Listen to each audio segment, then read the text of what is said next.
Hi there, I'm Cynthia Deeran and welcome to Business Beyond Borders, where I unlock the secrets of international business success. For most companies going global, geopolitics is just background noise. It doesn't affect how they run their international business day to day. But sometimes big things happen on the international stage and companies have to take notice. At the moment, the things that are happening are all happening in Hong Kong. And so this month, we're taking a look at the ongoing political unrest in Hong Kong and what it could mean for foreign businesses operating there or looking to enter the Hong Kong market. Today, I'm talking to Callan Anderson, the Executive Director at Hong Kong Corporate Services Group. Callan helps foreign companies to enter Hong Kong, China, and other markets in Asia. Callan, welcome to the show. Thank you very much, Cynthia. It's very kind of you to have me. So you're in Hong Kong at the moment. If you were to look out of the window right now, what would you see? Anything out of place or anything unusual? Nothing at all. It's raining because it's typhoon season right now, but I don't see any protests. I see traffic on the roads, people going about their business, people arranging their lunch for today. So nothing from my window has changed. That's quite astonishing, isn't it? Because from the perspective of people who are outside Hong Kong, it does rather look as though the place is burning to the ground. What do you think that's about? I think because Hong Kong's always been seen as a very safe city and a financial hub. So you talk about London, New York, maybe Paris, and Hong Kong. And Hong Kong's had its handover in 1997. Things have moved along quite nicely. But when something does go wrong here, or there are protests or some issues, it does hit the news headlines as the top of the news because it's unheard of to have these kind of things in Hong Kong. So when you watch some of the TV news programs or even the press, you see front page that Hong Kong is burning. But that's only a very small window of what the cameras and the TV crews will pick up because they're there to go and see what's happening on the ground. So you might have maybe 200 people or 500 people protesting in one part of Hong Kong. The rest of Hong Kong itself is functioning very normally. Although we're a very small city within the greater scope of China, we're still quite spread out. We've got 35 miles from central Hong Kong to the border, and lots of other islands. So it doesn't really show Hong Kong the best way, where it's Hong Kong's still working, but in some places there have been some protests. Yeah. And many of those have actually been in the central business district where the government headquarters are located. So that's why we see it on the ground here. I haven't seen any protests yet, and I walk around Hong Kong quite a lot. Yeah. That's not to say that my colleagues haven't seen protests or even participated in those protests, but I've walked around, I've heard their protests maybe a mile away, but from where I was walking, I didn't see anything. So has anything changed with the vibe of the city? I mean, if you were there on the ground now, if you weren't in an area where a protest was, would you feel that there was any difference, or does it just seem to be business as usual? I think it's business as usual. I mean, I think if you were in a centre of a serious protest, the police will use tear gas. That has an effect on the people around it. Roads will be blocked. Sometimes the MTR, the underground stations here, get stopped as well for police use. So these kind of things can impact what's happening. When the airport was blocked, I think on 2 separate occasions, that also has an impact on people's ability to commute and travel around. And so it's not to say that things have been perfect. It's all about disruption to try and force the government's hand to make some concessions and some changes. And so trying to attack the things which are probably important to the day-to-day community, the underground stations, the airport, is part of that. But generally speaking, people are very pragmatic in Hong Kong. Some people will believe in the protest, but while still wanting to live their life normally. Even the protesters, some of them will say, Saturday and Sunday I'm going to protest, but Monday morning I've got to go to work. And there's a realization I have to go to work and earn money from the rest of the week and protest the weekends. That said, we're up to 14 consecutive weeks of protests as of now. What's the impact been on business? Well, I dug up some numbers this morning, and I think they've said there's a 50% drop in retail sales in the first 3 weeks of August alone. That's probably come from the tourism or lack thereof. There's been a 40% reduction in tourism to Hong Kong in the last 2 months, and that's still carrying on. So coming to Hong Kong now as a business person, the hotels will be very, very cheap right now. So it's an ideal time to come. But I've had clients flying in from Australia and Canada even this week, and they were very, of course, nervous about coming here. But then when they got to their hotel, things seemed to be okay for them. But certainly it has an impact on one of the grassroots businesses, so restaurants, hotels, retail stores. And you'll probably start to see people being laid off. The economy is going to take a hit in Hong Kong, certainly. Many hotels have asked their staff to take unpaid leave. And the last time that happened in Hong Kong was during SARS in the early 2000s. So it is having an impact. And I think that's a sad part of these protests. And the protesters believe in something very close to their heart, but it's actually impacting their friends, their family, and Hong Kong's day-to-day ability to make money.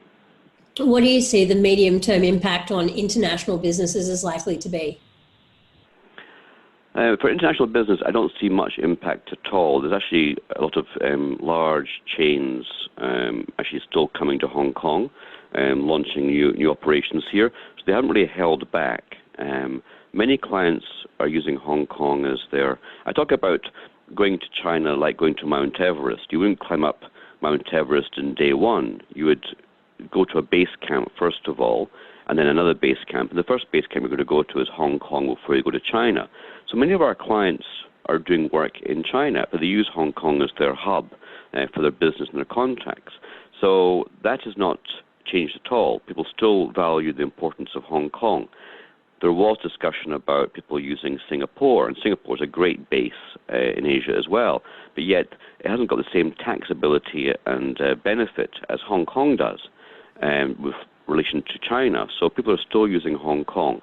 So there's still some positive signs that Hong Kong is still moving forward as it always was, not at retail, not at hotels, not at restaurant levels, but more on the international businesses you're talking about. That is still going ahead quite well. What kind of questions are clients asking you as they come to Hong Kong during this period of unrest? Is it safe to come? Will I be able to get out of the airport okay? They see the news and they see Hong Kong is burning, and my view is it's not. There are certainly some problems. Some of the clients talking about, is it still safe to keep investments in the banks in Hong Kong? The banks here are very liquid. There's no problem as far as movement of money. There's no issue in the stock market. Stocks are up the last 2 days. So to me, it's still business as usual with a few caveats that we do have some protests carrying on. But when the clients actually do come to Hong Kong, they realize, hold on a minute, the news is one thing, but what I'm seeing on the ground is very, very different. Next week we have the One Belt, One Road conference. It's an annual conference held by the Hong Kong government, and we've seen people cancelling their trips. So I've got two key markets. One's Australia and one's Canada. The Canadians, we've got about 50 coming from Canada. From Australia, it was about 50. Now it's maybe less than that because people are a bit worried about coming to Hong Kong. So there's a few changes and challenges in that kind of the view that they have when they see the news and not coming to Hong Kong. But it doesn't stop them still doing business. They'll still have a phone call and say, let's do something together and make it happen, and I'll come to Hong Kong later. And looking more long term, what do you foresee in terms of that relationship between the mainland and Hong Kong? Is China over the long term going to encroach on that autonomy that Hong Kong has enjoyed for so long? And is that going to create problems for people looking to trade in Hong Kong or set up a regional hub there? Well, there's 27 years, I think 10 months left before the 50th anniversary of the handover happens, and that is a time which we don't know if we'll be part of China completely. At the moment, we have a border with China, different passport, currency, different legal system, So it's still very different in Hong Kong. China has not come in and changed all the street names from Queen Street Central or Victoria Peak or Victoria Harbour to a mainland warrior. Things have been kept more the same.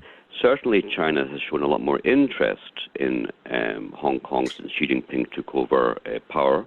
But again, they own Hong Kong. They can do that. But I don't see, as a businessman who's lived here 20 years, there's been too much interference in what is happening here.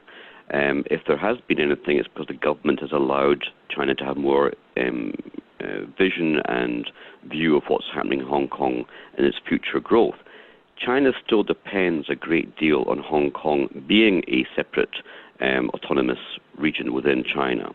72% of all the foreign direct investment either way from China or going into China comes through Hong Kong. So Hong Kong still plays a very important role. And I don't see that changing. There's talk about Shenzhen becoming the next financial hub. It's an IT hub right now.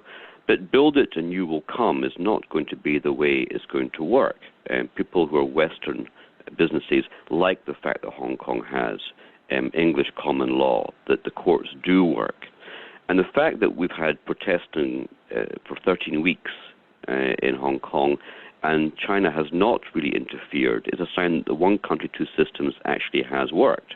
It might not seem that way on the international news, but the fact that the tanks didn't come rolling across the border is a sign that China actually does respect and understand the merits of these special administrative region of China and maintaining that.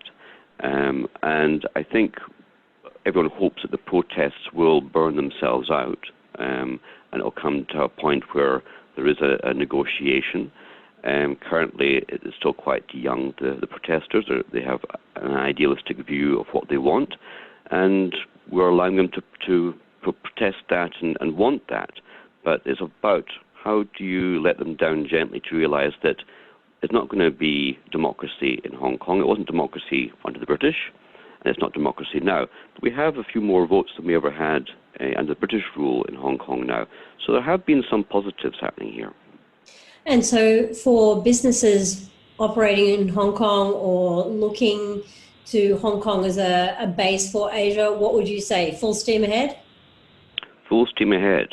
There's nowhere else in Asia which is better suited if you were doing any kind of engagement with China on a business level than to use Hong Kong for that. Hong Kong is still very, very vibrant. Business still happens. The banks are still open. The government is there to support business coming in, and our firm, we're not seeing a slowdown in clients coming and using our firm to engage with setting up a structure, a Hong Kong company, to then trade with China. And I don't see that changing for at least the next 20 years, that Hong Kong will still play a very important role.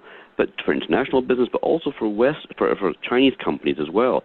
Chinese firms are using Hong Kong as a stepping stone into the West, and into Australia, and into Canada. So there's a two-way street here, and people in China and the West still believe in Hong Kong, although we see in the news different views on that. Callan, great to have you on the show today. Thank you very much, Cynthia. Thank you. If you'd like more insights into what's going on in Hong Kong at the moment, or if you'd like support as you expand your business there, get in touch with us by visiting deerenassociates.com. Our consulting services, which include market research and modeling, cross-cultural consulting, and strategic business connections, deliver deep insights and create value for larger companies looking to scale internationally. If you're from a smaller organization that wants to expand its global footprint, take a look at our International Business Accelerator program, which my team and I created to help micro to medium-sized businesses to speed up and de-risk the process of going global. The program helps business owners to build a great strategy without having to reinvent the wheel. It creates the momentum to put the strategy into play, and it helps them to generate or raise the funds that they need to get an international expansion off the ground. We built it especially for founders and CEOs who want to take their business to the next level and wondering where to start. It's structured in a way that's simple to follow. It's digital so that you can take part from anywhere in the world. It's a lot of fun and our members love it. check it out at deerenassociates.com.